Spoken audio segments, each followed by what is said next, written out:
and welcome back to Talking with an Addict. My name is Katie. Thank you so much for clicking on my video. Now in this video it is a requested video, so the topic is how did a withdrawal make you feel? So this is personal, this is how I personally felt, this is what it personally did to me, my feelings and thoughts on withdrawal. So first of all, withdrawal, it raised my anxiety through the roof. I didn't really want to go anywhere, didn't want to socialise with people, didn't want to go out and about and just see friends and family. I didn't want to get in my car, I didn't want to go to work. I had no motivation, I had a lack of empathy. I just was selfish and like hollow. But my anxiety got really bad. Some days I didn't even want to sit and talk to Robbie, which is horrible. And some days I would literally come home from work and just sit on the bed and not talk to him. And it left me to it. But in my own mind, I was beating myself up and everything was scary and I was anxious. And I think anxiety is very, very difficult to describe and how it makes you feel. Everybody's anxiety is different and on different levels. Like it gives you heart palpitations, and well, it did for me. But then I had the anxiety of the sickness and the sleepless nights and telling work, and yeah, anxiety. I noticed pretty much within 3 or 4 days, when I was fully clean and fully off of the tablets, when the withdrawal really started to sink in, that I ached. Oh, I can't even describe it to you. My muscles ached. I was in pain with the muscle aches, and I've been told it's because your body is so tense because it is craving them painkillers and it's craving that drug, whatever drug you are taking.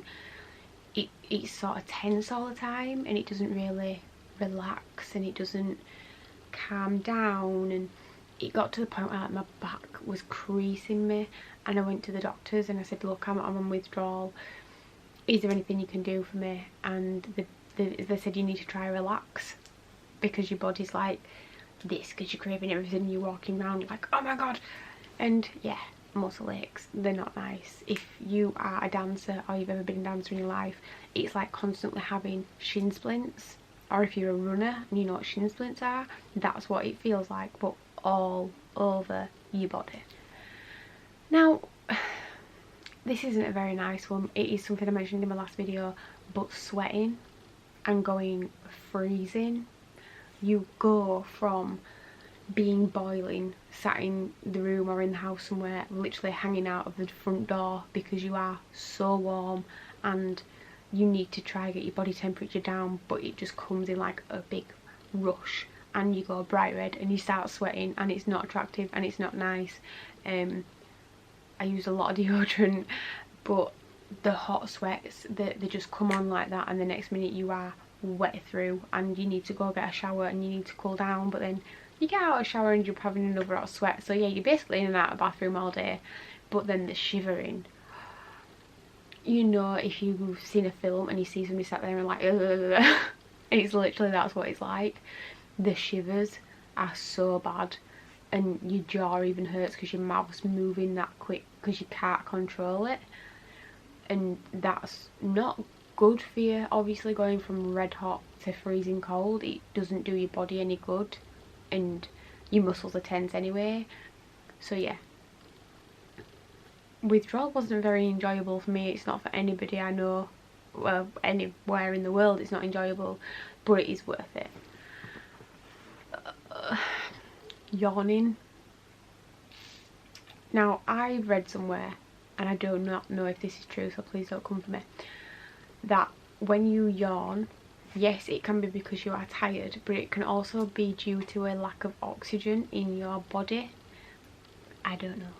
All I know is that I was yawning all the time, but because I was yawning, my eyes were streaming, and there was no point me wearing makeup. And to be completely honest with you, before I was sober and clean of opiates, I didn't really bother with myself.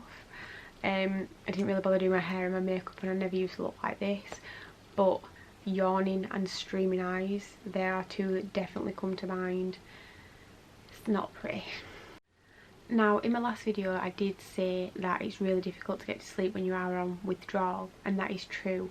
But on the other hand, you also have the days where you literally cannot keep your eyes open and you sleep for hours and hours and hours. I think on withdrawal my sleeping pattern was probably the best I've ever slept in my life. I was sleeping for like 10-11 hours, sometimes 12, because my body just needed to sleep, because if I was asleep I wasn't craving and I wasn't having the muscle aches because I was asleep, and I wasn't suffering all the other withdrawal effects because I was asleep and my body needed to repair and sort itself out, and that was sort of the only way that it could do it.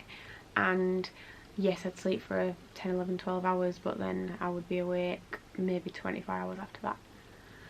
I think one of the worst effects for me with withdrawal, barring being sick, was the intense overtaking cravings that I had.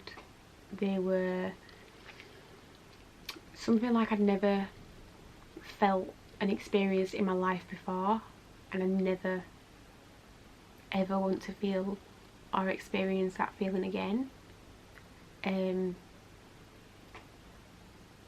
Yes, I may be 15 months clean, but this still affects me every single day, and thinking back to what I was like at that time and how my mind was and I was in that time is very, very upsetting for me. And the intense cravings are probably 80% why people relapse, because you have this craving that is so strong and so fierce that it is literally breaking you apart inside, because you want that drug, you need that drug. You are telling yourself you cannot survive without that drug. And them cravings were horrible. And if I was having a craving, I kept myself busy. I went and did things. I tried to keep my mind occupied, keep myself entertained, or I'd go to sleep. But if I was at work and I was having these intense cravings, it hurt, it upset me, it was sad, and it was really, really difficult. And believe it or not, 15 months later I still have cravings. And the last one, I have mentioned this before in my other video, and this is nausea and vomiting, but what I did not say is diarrhea. Now, no, it's not nice to talk about, but everybody does it and we all go to the toilet. But when you are on withdrawal, you have the heightened senses and everything's very sensitive, and I think with the nausea and the vomiting came the diarrhea, and you're always in the bathroom and you're always trying to calm down and you're always trying to cool down and you're always trying to tell your anxiety where to go, and it's full on, it's intense, it's there and in the moment. But I am telling you now, you need to live in that moment and go through it and go through the motions and feel everything that is there in front of you, because it's worth it. It's hard. You will become so sensitive.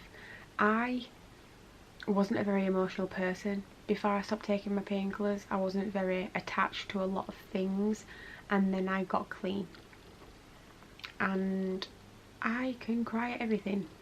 I'm very attached to things. I think I get too attached to things. I think a lot more about things.